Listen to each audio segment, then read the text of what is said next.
에베소서 6장 2절 3절 말씀. 내 아버지와 어머니를 공경하라. 이것은 약속이 있는 첫 계명이니 이로써 내가 잘되고 땅에서 장수하리라. 아멘. 오늘 어버이 주일, 참 부모님의 사랑을 생각하는 날입니다. 이 세상에서 존재하는 모든 사랑 중에서 가장 하나님의 사랑과 가까운 사랑이 뭐냐? 그건 부모님의 사랑일 겁니다. 어쩌면 하나님께서는 이러한 부모님의 사랑을 통해서 조금이나마 하나님의 사랑을 경험하게 하시는 것 같아요. 자녀 되었을 때는 부모의 사랑을 경험하게 하시고, 또 부모의 입장이 되어서는 부모의 사랑이 얼마나 쉽지 않은 것인가, 또 부모의 사랑이 얼마나 어려운 것인가를 또 알게도 하십니다. 그래서 하나님께서는 이런 부모님을 공경할 것을 계명으로 주셨습니다. 10계명을 보면 첫 번째에서 네 번째까지 계명을 보면 하나님과 관계된 계명인데, 다섯 번째부터는 인간 세상 속에서 지켜야 할 계명을 주셨어요. 그런데 인간 세상에서 지켜야 할 가장 첫 번째 계명이 뭐냐? 그것이 바로 내 부모를 공경하라 라는 것입니다. 그 다음 계명을 보면 살인하지 말라, 간음하지 말라, 도둑질하지 말라, 이런 계명이 있어요. 순서상으로 보면은 이 부모님을 공경하는 것이 살인하지 않는 것보다 더 앞서는 것이죠. 이 살인하는 죄가 가볍다는 뜻이 아니라 이 부모를 공경하는 것이 모든 윤리와 인간성을 회복하는 데 시작이기 때문에 그렇습니다. 그래서 믿는 사람은 불신자들보다도 더 부모를 공경할 줄 알아야 될 것입니다. 하지만 오히려 잘 믿는다는 사람이 부모님을 잘 공경하지 못하는 경우들이 있죠. 아니, 자칫 잘못하면 세상 사람들보다도 더 못할 때가 있습니다. 예수님께서 바리새인들과 서기관들에게 이것을 지적하신 적이 있는데요, 하나님께 드린 바 되었다라고 하면서 부모님께는 드리지 않는 것, 그것은 하나님의 계명을 범하는 것이다 라고 말씀하신 거예요. 마태복음 15장 5절에서 6절을 보면 예수님께서 이런 말씀을 하십니다. 너희는 이르되 누구든지 아버지에게나 어머니에게 말하기를 내가 드려 유익하게 할 것이 하나님께 드림이 되었다고 하기만 하면 그 부모를 공경할 것이 없다 하여 너희의 전통으로 하나님의 말씀을 폐하는도다. 이 폐한다의 원어의 뜻을 보면 말살시킨다라는 거예요. 그러니까 하나님을 섬기면서 하나님께 바친다고 부모님께 드리지 못하고 부모님을 섬기지 않는 것은 말씀을 어기는 정도가 아니라 말씀을 말살시키는 범죄다라는 거예요. 세상 사람들이 기독교는 부모를 공경하지 않는 종교다라고 오해할 때가 있죠. 어쩌면 그 오해는 예수님의 말씀에서부터 시작될 수 있다고 봅니다. 제자가 되고 십자가의 길을 가려거든 자기 부모와 자기의 처와 자녀, 자기의 목숨까지라도 미워해야 된다. 또 나와 복음을 위하여서 어머니나 아버지를 버린 자는 복을 받을 것이다. 또 언젠가는 아버지의 장례식을 치르고 주님을 따르겠습니다 라고 했던 제자에게 죽은 자의 장례는 죽은 자에게 맡기고 나를 따라와라 라고 말씀하시기도 했어요. 이 조상신을 섬기는 것을 효의 아주 절정으로 보는 이 유교 문화에서는 정말 난리가 날 말이죠.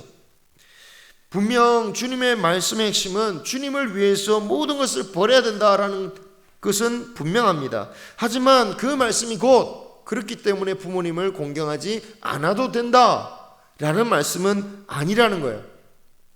방금 앞서 살펴본 대로 예수님이 직접 하나님께 바친다고 부모님께 마땅히 드려야 할 것을 드리지 않는 것은 하나님의 계명을 폐하는 것이다라고 하신 말씀도 있고, 또 나중에 주님께서 십자가에 달리실 때 육신의 어머니 그 마리아를 그의 사랑하는 제자에게 부탁하시고 그 제자가 그날부터 어머니를 집에서 모셨다라고 하기도 하죠.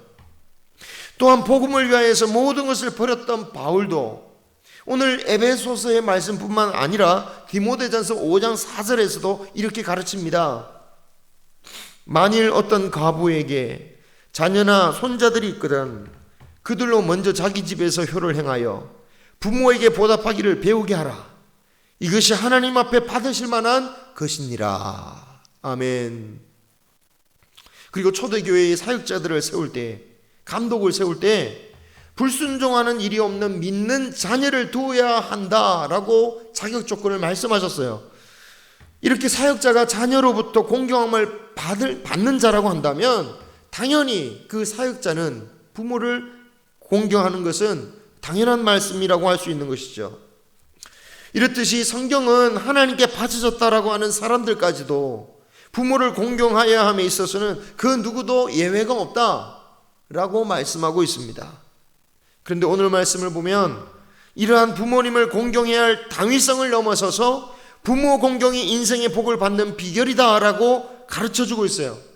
오늘 말씀 다시 한번 읽어보겠습니다. 에베소서 6장 2절에서 3절 시작. 내 아버지와 어머니를 공경하라. 이것은 약속이 있는 첫 계명이니 이로써 내가 잘되고 땅에서 장수하리라. 아멘. 근데 말씀 보면서 혹시 섭섭한 마음이 드실지 모르겠습니다. 여기 계신 분들이 대부분 부모님의 입장이시니까 아니 복을 받기 위해서 부모님을 모신다? 뭔가 순수하지 못한 느낌이 들잖아요. 부모님을 공경해야 할 이유, 그 이유는 이미 뭔가를 또 받을 게 아니라 이미 받은 것만으로도 충분하기 때문이죠. 그런데 주님께서는 이런 복에 대한 약속을 하시면서까지 계명으로 삼으신 것은 그렇게 해서라도 부모를 섬겨야 한다라는 것이죠. 자신이 받은 은혜를 기억해서 섬긴다면 참 더할 나위 없이 좋은 것이지만 혹시라도 그 은혜를 잊어버렸거나 아니 그 은혜를 모른다 할지라도 복을 얻기 위해서라도 부모를 섬기고 공경하는 것이 옳고 중요하다는 거예요. 얼마나 중요한지 약속이 있는 첫째 계명이다라고 말씀하신 데서 알 수 있습니다. 문법상 첫째가 있으면 당연히 뭐가 있어야 되겠습니까? 둘째란 말이 있어야죠. 둘째. 그런데 말씀을 보면 그럼 약속 있는 둘째 계명이 있느냐? 없습니다.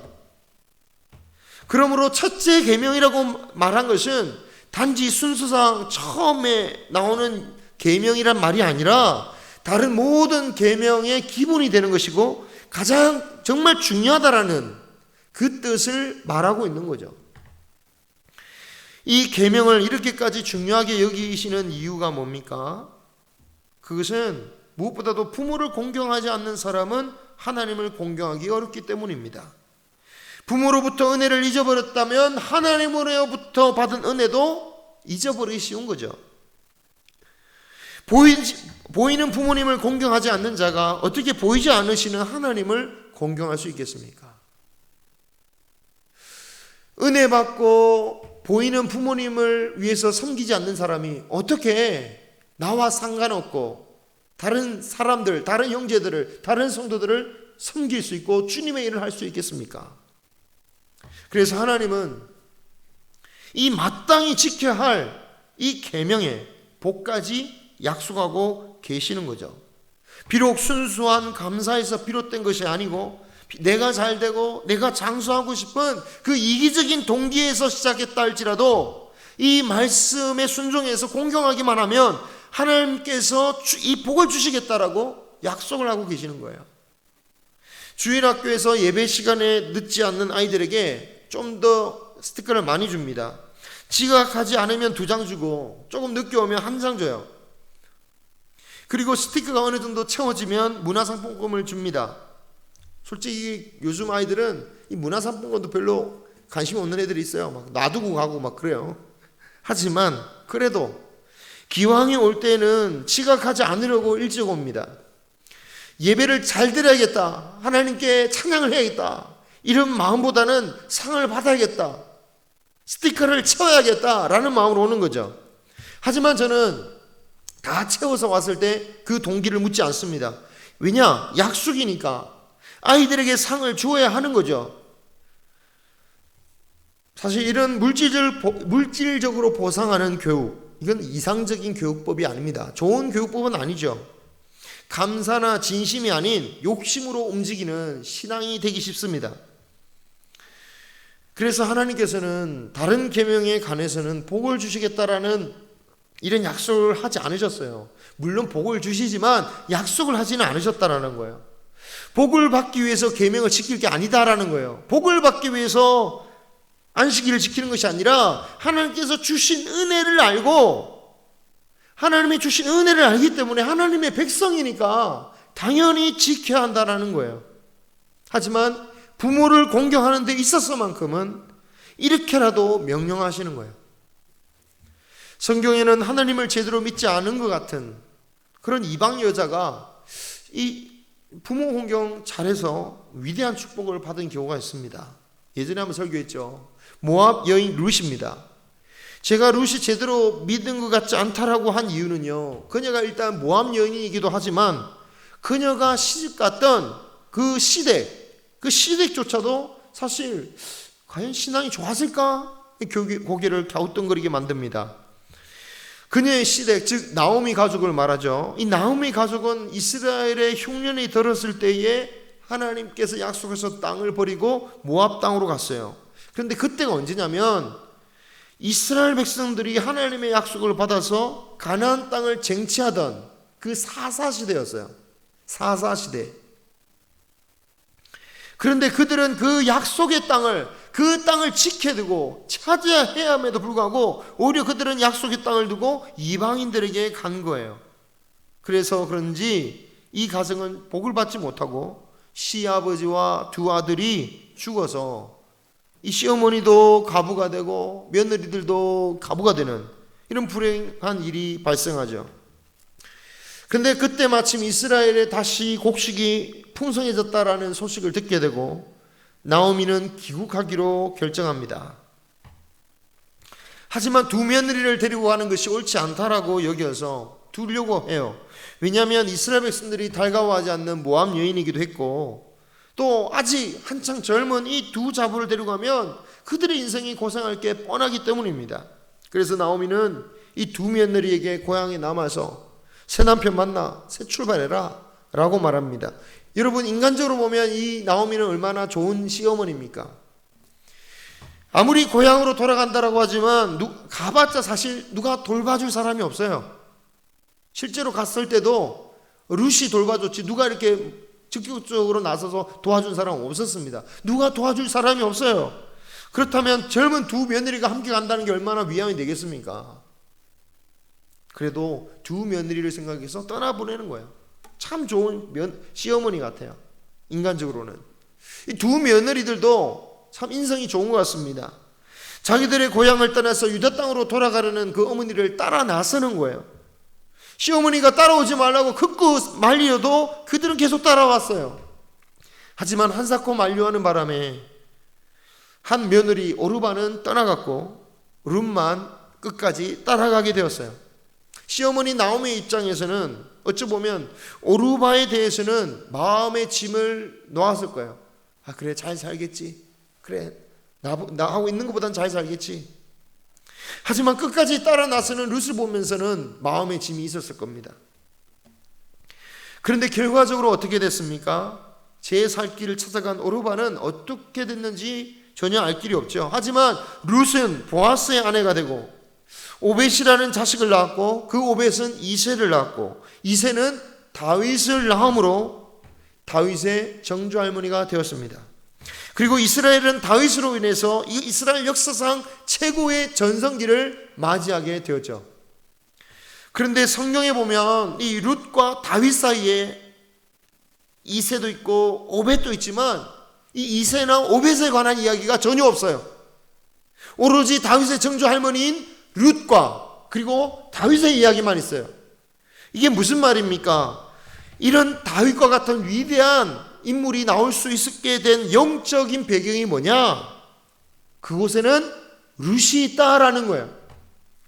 비록 모압 여인이었지만 심지어 그렇게 믿음 좋은 시댁에 있지 않았지만 시어머니를 위해서 목숨 걸고 공경했던 그 룻의 효심을 바탕으로 하나님께서는 위대한 왕을 세우신 거예요. 그런데 여기서 만약 나오미가 강경하게 절대 따라오지 말라고, 네가 따라오는 것이 나를 괴롭히는 거라고, 나에게 부담되는 거라고, 따라오지 말라고 계속해서 말렸다면 어떻게 되었을까요? 룻은 그런 복을 받을 수 없었겠죠. 그리고 다윗도 태어나지 않았을 거예요.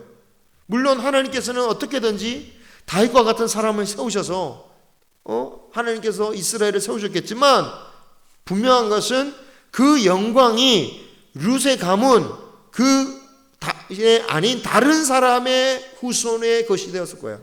그 영광이 다른 사람의 것이 되었을 거예요.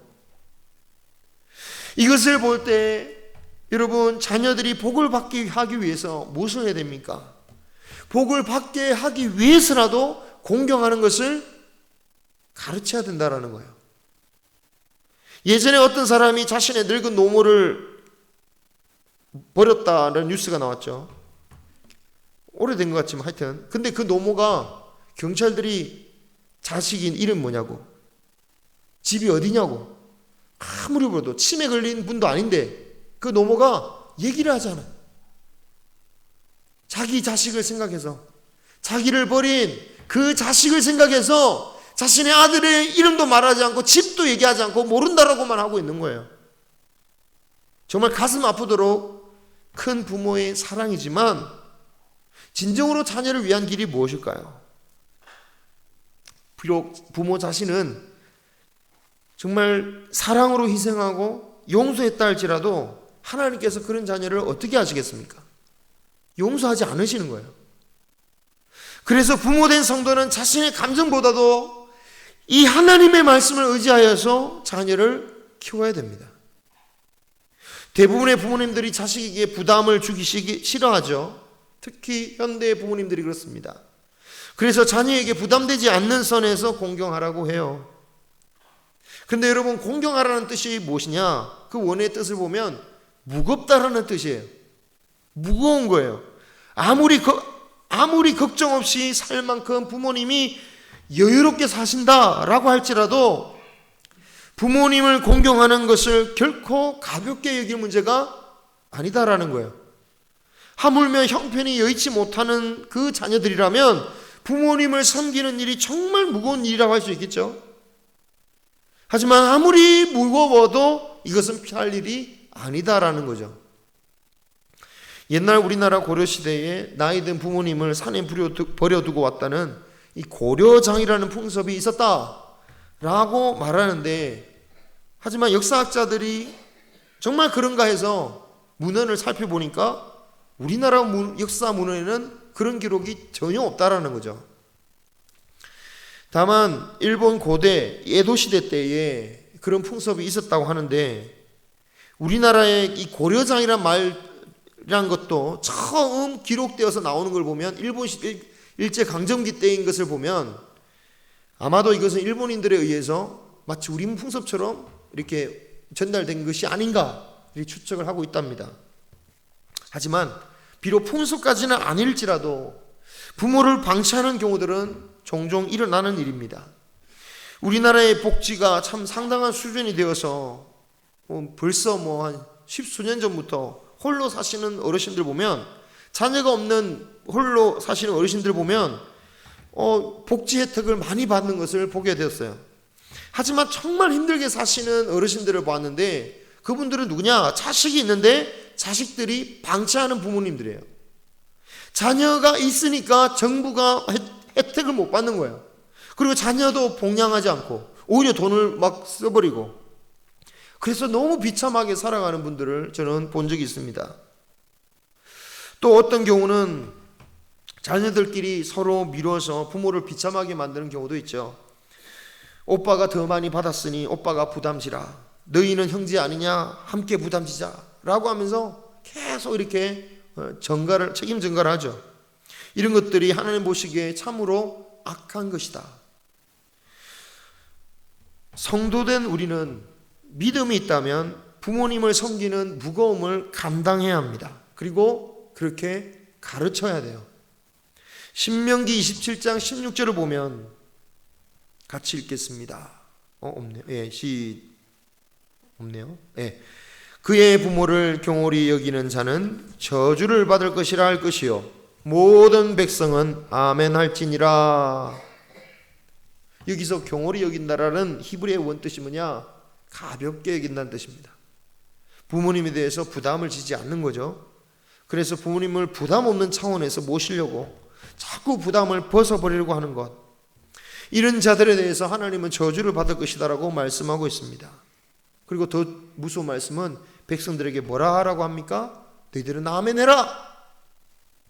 이 말씀에 아멘해라. 이 말씀 듣고 아멘하고 싶지 않은 사람들 얼마나 많겠습니까? 근데 아멘하라고 그래요.